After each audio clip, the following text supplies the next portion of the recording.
तालाब से क़यामत सुग़रा का मंजर। कप्तान ने एक बार फिर पाकिस्तानियों की मदद का बेड़ा उठा लिया। चेयरमैन PTI ने सबसे बड़ी टेलीथॉन ट्रांसमिशन का आगाज कर दिया। जिंदगी के मुख्तलिफ शोबाजात से ताल्लुक रखने वाले ओवरसीज पाकिस्तानियों ने इमरान खान की आवाज पर लब्बैक कहा। ओवरसीज पाकिस्तानी दिल खोल कर अपने अतियात जमा करा रहे हैं।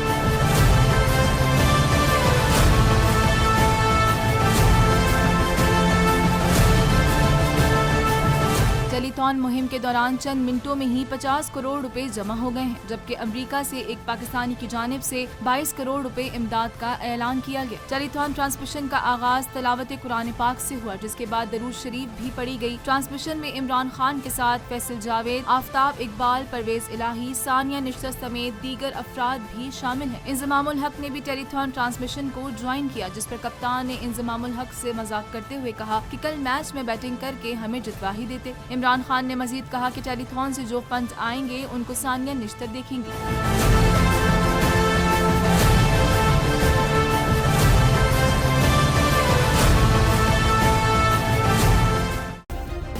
सब्सक्राइब करें और बेल दबाएं ताकि कोई खबर रह न जाए।